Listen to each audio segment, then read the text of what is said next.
Hey guys, welcome back to my channel. So today I am doing my TBR redo for May. This is a series where I revisit my old TBRs and I read any of the books that were on them that I didn't finish. So far, we have had two very successful TBR redos and hopefully we keep that trend going. I'm just gonna pull up my TBR from May 2020.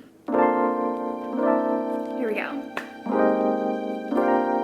Hey guys, welcome back to my channel. So today I'm so excited. I'm doing my May TBR. So the first challenge, I'm gonna pull this one, first book in a series. This one I know exactly what I want to pick, and that is Radiance by Grace Draven. I read Phoenix Unbound. I obviously read that. It's probably my all-time favorite romance book. Oh my god, I can't believe I only read that a year ago. I feel like I've always loved that book. All right, next up we have this one, 5-star prediction. So a couple months ago I posted a 5-star prediction video, so let me take a look at that video and remind myself what books were on it. I will link that video up. I don't remember to check it out, but the one I didn't even know I had that video in the mood for right now is The Surviving Trace by Kalia Reed. This is a time travel romance. Okay, I didn't finish that book. Let me go grab it. So, The Surviving Trace by Kalia Reed. Yeah, this is a time travel romance. It sounds amazing. I remember I did start reading it. I think I read a couple chapters and I was really into it, but it didn't have an audiobook at the time, and I just really struggle with reading books without an audiobook. So I think I put it down because of that, honestly. But I do know that there is now an audiobook for every book in the series. I saw them on Hoopla recently. So this is perfect timing. I am actually really excited that this is on here because I have been dying to read it. Okay, I'm really excited about this. So let's continue. The next one is this one. Okay, fantasy. So the one that I chose is The Never Tilting World by Rin Chipeco. I read that. I really enjoyed it. I actually forgot about that book until this moment. I need to read the sequel. I think the sequel has already come out. But yeah, I gave that 4 stars. It was really fun. I love Rin Chipeco. The next one that I chose is a hyped book. So this one, I've actually already planned on putting this book on my TBR. I was just hoping that a challenge would come up that I could fit this one into, and that is Beach Read by Emily Henry. This is an adult contemporary romance. So I read that book. I also loved it, gave it 5 stars. The next one, let's pick this one. Ooh, okay, horror, which is perfect because actually I just got a new book in the mail and it's a horror book that I am dying to read. The book that I got is The Southern Book Club's Guide to Slaying Vampires by Grady Hendrix. So this is, okay, I didn't finish that. I think I read half of this book and I DNF'd it because I was extremely bored, but I actually can't remember if I kept it or not. I think, oh, I might have kept it because I think I was still interested in reading it. I'm actually gonna go look to see if I still have it, because if I still own a copy and I didn't unhaul it, then I'll read it. But if I unhauled it, we're just ignoring that. You guys, I found it. I actually was like really surprised that I found this. I had to really hunt for it because right now my books are completely not organized and I didn't even know if I had it anymore, but I do. So I guess I held on to it, which means I definitely wanted to keep reading. Okay, we're gonna add this. And all right, next one, let's pick this. Okay, we have sci-fi. I found 2 options that I'm trying to decide between. One of them is a YA sci-fi horror book, and then the other one is a sci-fi romance, and that is Polaris Rising by Jessie Malek. And this says it's about a space princess on the run. It literally doesn't matter which one I pick because I didn't read either of them. I just need to decide if I want to go more with sci-fi horror or sci-fi romance. I'm gonna pick this one because the sci-fi books that I have loved. Okay, I have no memory of this book. So I obviously didn't read it, but I also don't think I own it anymore. I'm gonna go look in my mess of books and see if I still have it, but I really don't think that I do. Okay, yeah, I looked, I couldn't find it. I must have unhauled it before I moved. So we're obviously not doing that. Last book is this one. Can we all guess what I picked? If you've watched my last 2 TBRs where I did this challenge, I'll give you a moment.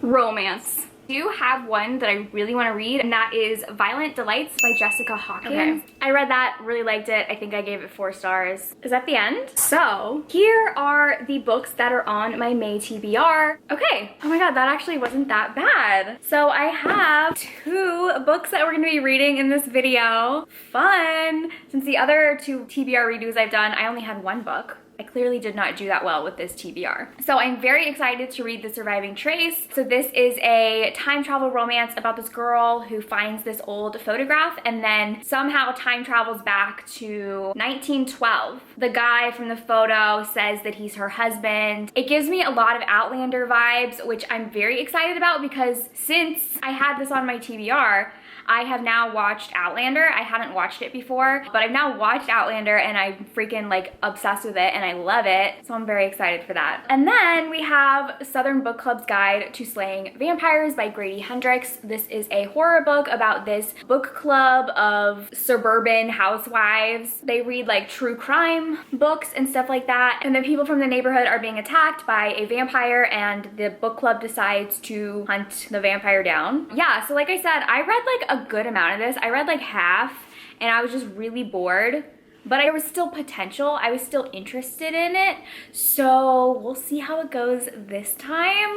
But I'm very optimistic about both of these. Also, both of these books represent what I feel like I give off on my channel, which is romance and horror, my 2 favorite genres. We're just here for a good time. So before we go into the rest of this video, I want to talk about the sponsor, which is Ritual. Ritual helps women fill in the gaps of their diet and get key nutrients that we need on a daily basis. 2 easy-to-take capsules provide 9 high-quality nutrients, no shady additives, fillers, or colorants, so you know exactly what is going into your body. I really love working with brands who have a commitment to being sustainable. Each Ritual bottle is made of 100% recycled materials, and mailers are made from recycled news and plant fibers. They even use plant-based ink. By using vegan algal oil instead of fish oil, Ritual saves 273 anchovies per bottle. Ritual offsets the environmental footprint of shipping their product by donating to sustainability initiatives such as renewable energy, reforestation, and energy efficiency. They are vegan-friendly, sugar-free, non-GMO, gluten-free, and allergen-free. And transparency is at the core of everything that Ritual does. On their website, you can find out where every single ingredient that they use is sourced from and what its purpose is. I have been taking the Essential for Women's vitamin, but they also offer men's vitamins, 50+, prenatal, postnatal, and teen vitamins. Each bottle comes with 60 capsules and it breaks down to just $1 a day for just 9 high-quality nutrients delivered directly to your door every month. So Ritual is offering 10% off for 3 months if you use my link and the code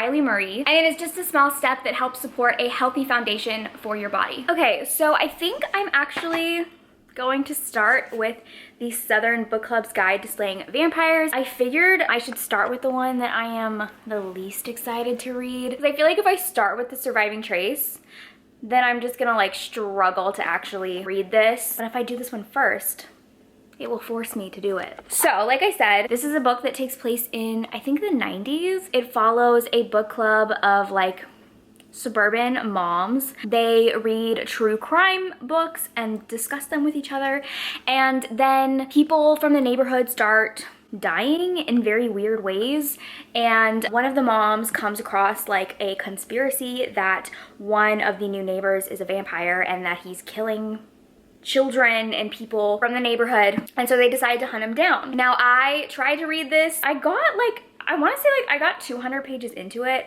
and I was extremely bored and I thought it was so uninteresting. So we'll see how I feel this time. Maybe I'm gonna feel differently. I just checked and the audiobook is available from my library, so I did get that. Maybe listening to the audiobook will help me, because I did see that Bonnie Turpin is the narrator and she's like one of my favorite audiobook narrators, so hopefully it goes better this time. Okay, so last night I actually got to the exact spot that I stopped at a year ago and I'm loving it. What has changed. A year ago, when I read this, I read up to page 200 and I was bored. I didn't care. I didn't want to keep reading. I wasn't enjoying it. But now, a year later, I read these exact same pages and I was having the time of my life. I was loving it. I literally had to force myself to stop reading last night. I wanted to stay up and keep reading, but I had to go to bed. So I literally made myself put the book down. Y'all, this is why reading is just like, it's so subjective. A lot of the reasons why people enjoy books comes down to themselves and the state of mind that they're in at that moment, what they're in the mood for at that moment. Because otherwise, how would I have read these exact same pages a year ago and found them boring? But today, I'm loving it. It makes no sense. And that is one of the reasons why I DNF books all the time. If I'm not enjoying a book and I don't really have a concrete reason, if it's not that the writing is bad or I hate a certain character, if it's just like, oh, I find this boring, I DNF it. Because a lot of times I will come back to that book later and enjoy it. And this is also just like a great reminder that since I am a person who people take book recommendations from, all of my recommendations at the end of the day should be taken with a grain of salt because they're all biased in some way. So I'm going to keep reading this. I kind of want to just finish it right now because I honestly could have finished this last night if I didn't have to go to bed. It's super engaging. It's really cool too because it's divided up in sections and each one, the title of that section is whatever like true crime book they're reading. So plot-wise, where I have left off last night, the main character has just now sort of caught on to the idea that the new neighbor in town is a vampire. There was one of my like favorite cliche tropes in like any type of like supernatural movie or show or whatever where the main character goes and like checks out a bunch of library books that have to do with whatever supernatural creature they're dealing with. So she went to the library and checked out literally everything that had to do with vampires. Also, the horror elements in this are so good. There was a scene that I read last night that I do not remember reading the last time that I read this book, and you'd think that I would remember it because it had to do with rats. It was so horrific. I was cringing. It was a lot. If you've read this book, you know exactly what I'm talking about. I just got to another scene that has me like, oh my God. This one for me might even be worse than the rat scene because it has to do with bugs and like bugs crawling on a person and like getting in their ears. Oh my God. I had to put the book down because I felt like there were bugs crawling on me. Just need a moment.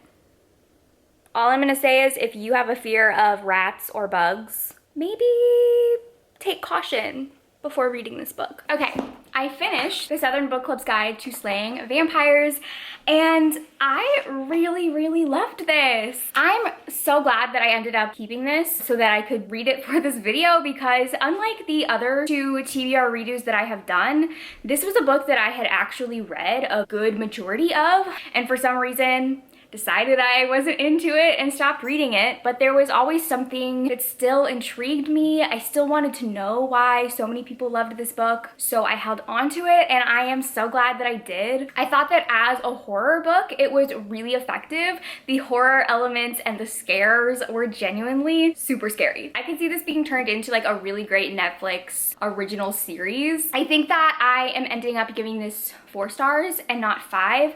The only thing that I can think of that really was like a negative to me was that nobody believed the main character about this guy being a vampire until the very end. For a good like 90% of the book, it's the main character by herself trying to convince people that this guy is a vampire and she is gaslit by literally everybody in her life. I just don't enjoy reading about that. I really don't like that trope of like people not believing someone when there's supernatural or paranormal things going on.